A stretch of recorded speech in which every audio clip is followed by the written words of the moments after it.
So there may be several different tasks where I will need help. I have this course that I teach that has 408 students. It's a gigantic course. Okay. And so the school allowed me to hire some help for some of the tasks. And so one task will be to evaluate the X-Culture reports. So we have each student on a different global virtual team. And so each team prepares a separate report. They submitted those reports a couple of days ago, and now it's my job, and I'm trying to offload it onto you to evaluate those reports. And so I'll share my screen just to show you what needs to be done. Sort of nothing super difficult, nothing super unusual. It's I'll give you the access to this file. Here it has all of the instructions, how to do it. And, the instructions are very simple, basically just, read the reports and evaluate them using the evaluation rubrics. Yes. And so I need to do it by the end of the month. If we do it a little bit slower, that's fine. And then, so here you have the reports. I'll show them to you. And this would be the sort of form that we use to evaluate it. And so nothing super difficult. On this page, you have the rubrics for how to evaluate it. So there will be executive summary. Each report has it. There will be section 1 or block 1, 2, and 3. And then there will be general impressions and formatting quality and things like that.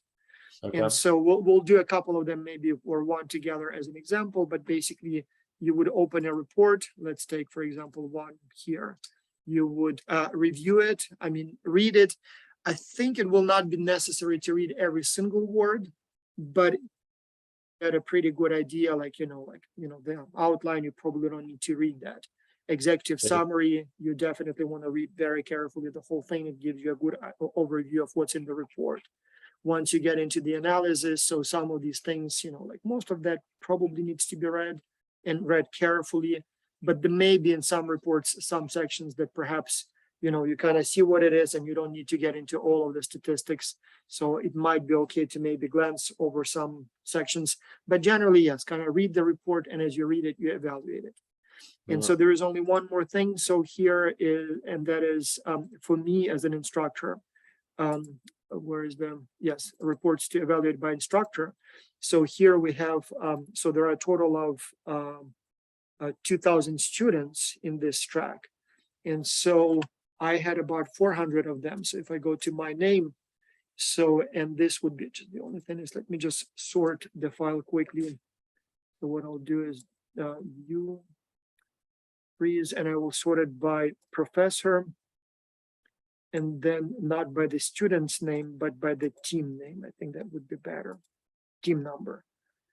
And so this way, when we go to my name, you can see that my students here are, team report, yeah. My students are, I have 2 students on team 1, I have 1 on team 2, team 3, team 4, and so on. So just about every team, I would have one of my students on them. And so if we go here to team 1, for example, we would open the report. This is team 1, and we would basically evaluate it. And so the first here in the form, so if we go to the form, so we would put team 1, name of the person who's evaluating. We can do it 2 ways, but probably best if we put my name and then / your name. So for example, Marcus Klotz. Perfect, yeah. Yeah.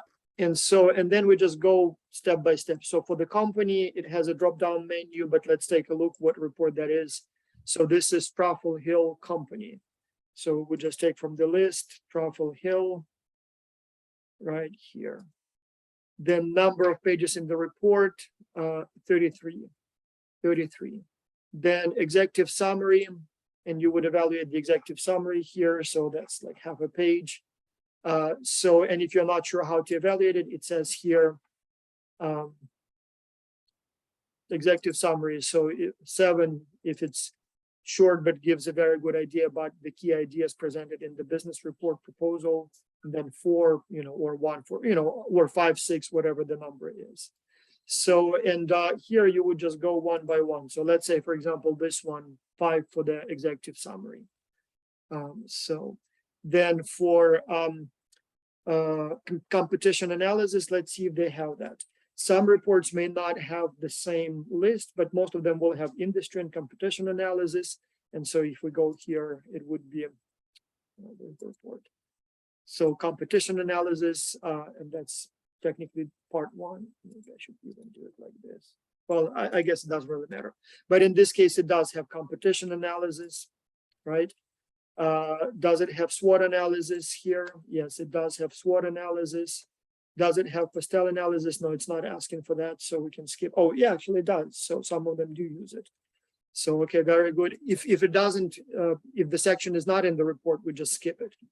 New Okay. market analysis, it should be in every report somewhere here. Analysis of the chosen country, so you have all that information here. Then what else do they ask here? Promotional, so basically this is the marketing block. Promotional channels, marketing message, sample brochure. So let's see if they have that. So marketing, yes. So they have pricing strategy, they have promotional channels, they have, basically everything about marketing. And then the third section, whatever is, like sometimes pricing, sometimes trade regulations, HR, so whatever is here.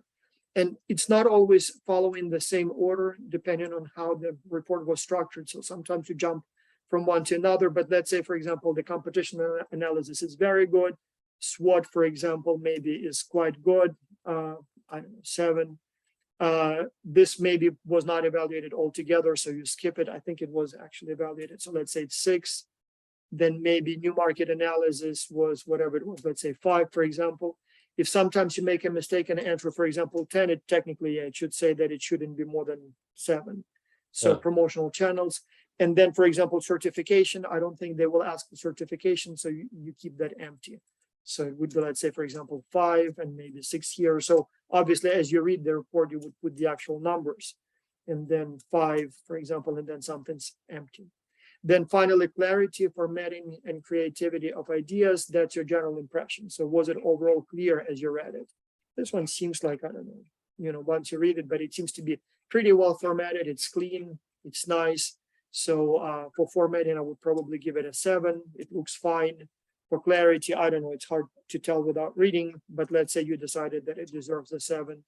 And creativity of ideas, I mean, obviously you need to read that so to know if the ideas are novel and creative, but maybe this one is a 6 or 7. And then you leave some comments. You can then, ideally we want you to say like 30, 60 words, but you could say something like great formatting, easy to read, loved your idea or suggestion for XYZ, whatever they recommended, especially good, whatever you liked it, but also if you see any problems or something, but also I see these concerns and things like that. And so you basically describe whatever comes to your mind.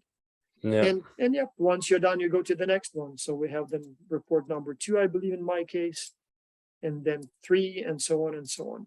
So what I'll do is I'll reconfirm with all of the students that everyone is available, and then assign to everyone. I think I'll go with probably more like 110, 120 reports, because I want an overlap so that most reports are evaluated by 2 students to sort of check if the reports, if the evaluations are more or less consistent. So meaning that just to make sure that, first of all, in all honesty, to make sure that all these, evaluators actually do a good job and not just give me some random numbers. So if the differences will be too large, it may tell me that maybe there was something going on there. But also if I see someone gives the report, let's say all 7 or all 6, and somebody gives more like 4 or 5, it may also require me to take another look and then do one more set of evaluations in case there is no sort of single opinion.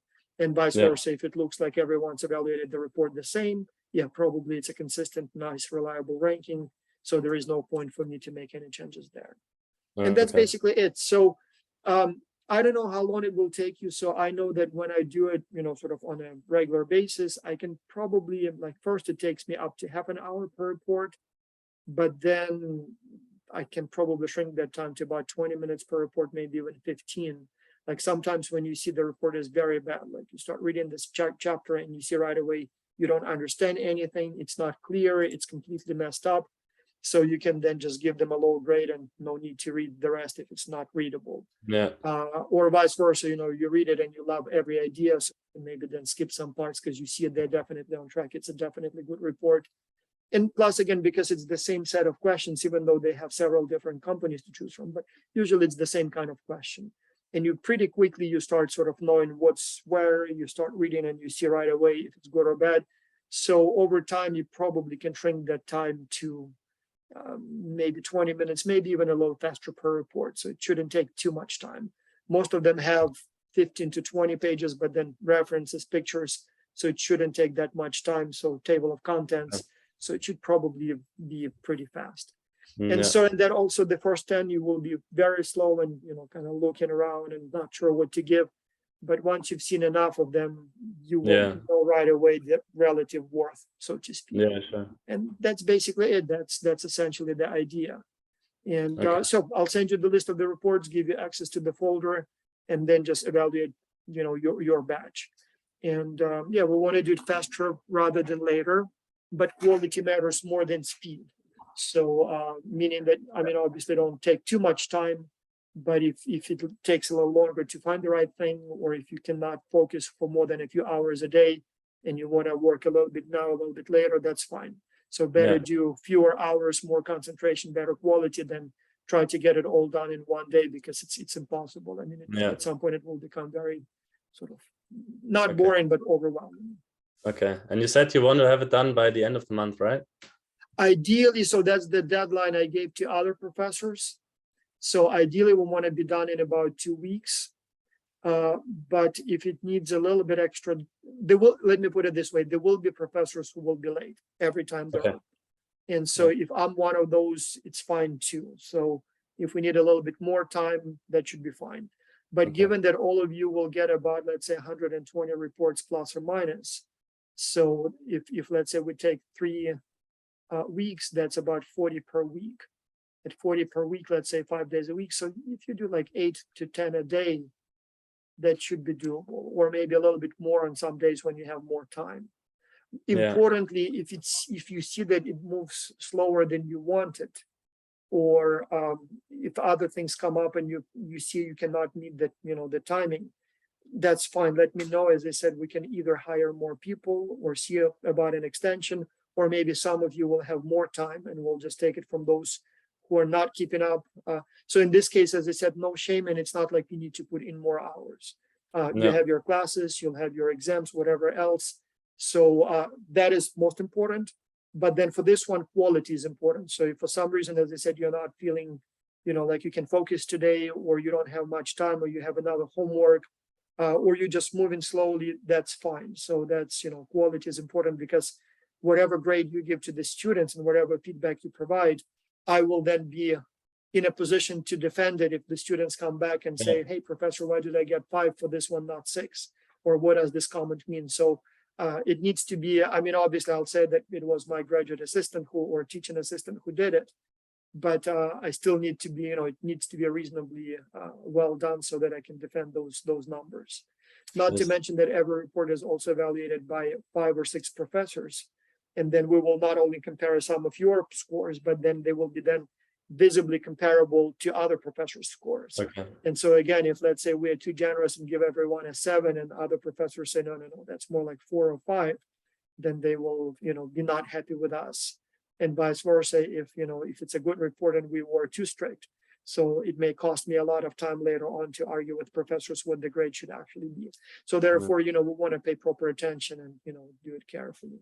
Yeah. Okay. Then one question regarding the scale of it, like out of your experience, what is usually like an average grade people get? So like, for example, do you expect something extraordinary for a 7, or do you just expect something that basically? Well, you have those rubrics. So that's, so we're not curving it in a sense. It's not like we should give an average of 4, and then if it's better, then more. If it's a good answer, like short and concise and informative executive summary, let's give it a 7. If it's sort of okay, like 6, if it's almost good, 5, if it's, 4, if it's like, it kind of does it, but not quite. 3 and 2, well, that's really bad. And 1, it's like not even possible to figure out what they're talking about. Same thing Okay. here for industry and competition analysis. Here is the text, what it needed to do, market, and so again, sort of some rubrics here. So we are not curving, and if like 10 reports in a row deserve a 7, that's perfectly fine. Or Okay. vice versa, if everyone is below 4, like bad, we'll just give them all 1 or 2 or whatever the number is. But Okay. most of the time reports are like 5 probably is closer to the average. There are many that get 6 and 7. There are many that actually get 4, 5, or even 3. There are some that are very bad, like really bad and get very low grades. So it would probably sort of center around more like around 5 plus or minus, sort of good, but not perfect. But there will be many that will get very, very high grades. So, Okay. so I wouldn't worry too much about, what the average should be, but go more by, like, for example, if it's a marketing section. So if, I think it wouldn't let me change it. But yeah, block 2 marketing. So yeah, if the recommended promotion channel is inexpensive, allows, gives you, basically makes sense to you, everything is well argued, explained. Yeah, let's give them a 7. If it's sort of, questionable, some things are not. The important thing here, very important that I should have said, very, very important. So many of these questions don't really have right and wrong answers. Meaning that, like, for example, what is the best, advertisement channel? Is it TV? Is it newspaper? Is it social media? Is it billboards? Is it some sort of letters?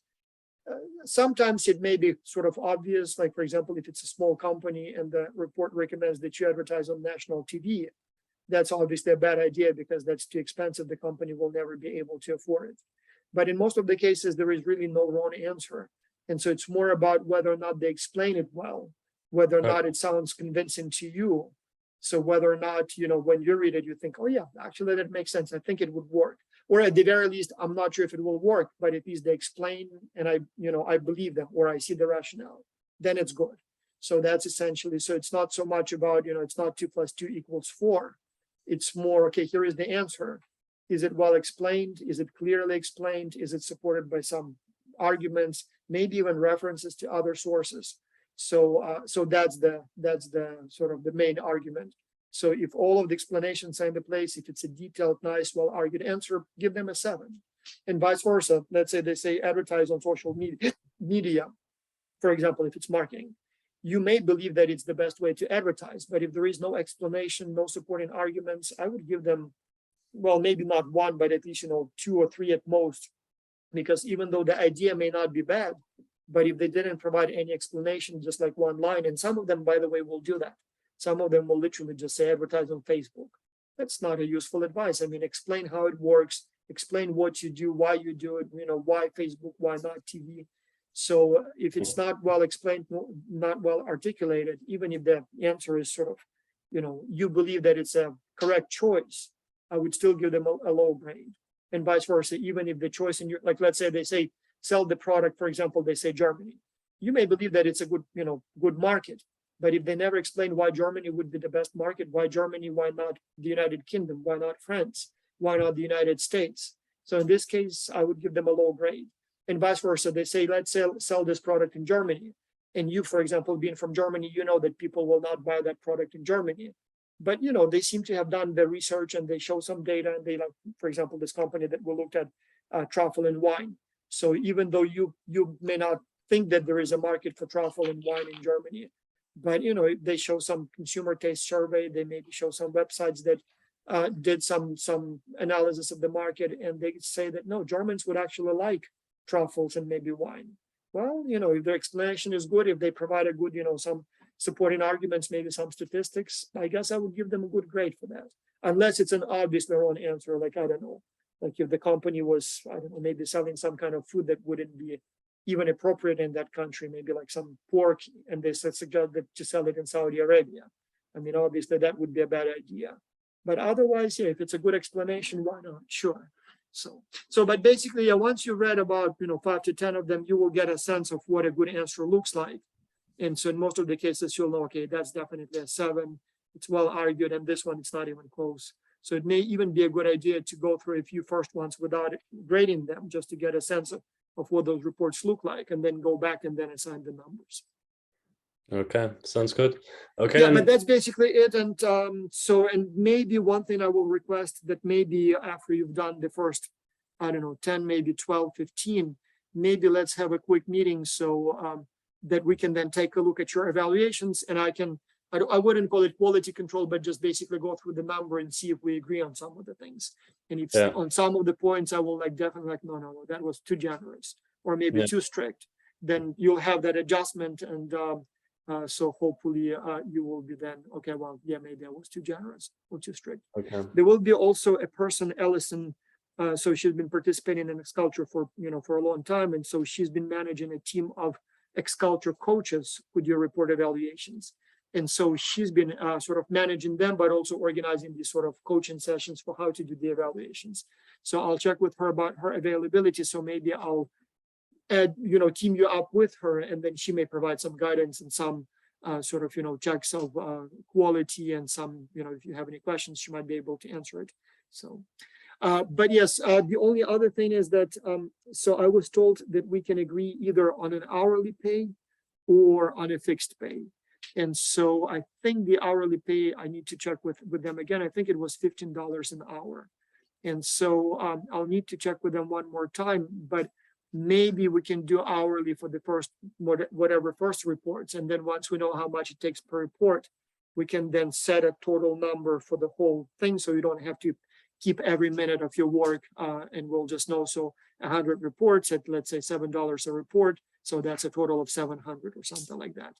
And so this way it would be a more, sort of easier way for us to keep, to properly compensate you so you don't have to track every minute. So I'll need to check with my superiors to see which method is preferred, but I think we'll have a choice. We can either keep your hours tracking and then or if it's more or less predictable how long it will take, if you know that we, let's say, take about half an hour per report or 20 minutes, we can just set a fee per report and then you just do them that way. Yeah. And we'll just do a quality control from time to time, as I said, comparing the ratings for some of the reports. And as long as they're consistent, it tells me that both parties probably were reading carefully, evaluating it thoughtfully and so on. But if some of the things are completely different, then it either tells me that the report is very complicated and it's hard to evaluate how, what it deserves. Or maybe somebody just didn't read it carefully and just gave some numbers that, So, but hopefully that will not happen.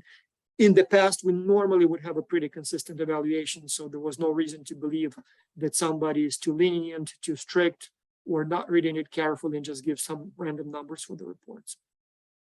Okay, sounds good. All right. Okay, well, so yeah, then sounds like a plan. I'll send you more instructions in writing within the next couple of hours. Okay. Maybe by tomorrow, because I need to check with other students if everyone's available, so I know how many reports to assign to everyone. I mean, for me, it will be tomorrow either way, because I will go to bed. Of course. Yeah, yeah. Oh, yeah. I didn't realize. So it's like midnight, right? So 3 minutes to midnight. Yeah, so, yeah, don't worry. That's fine. Yeah, also, I didn't realize that. Yeah, okay. Yeah, don't worry.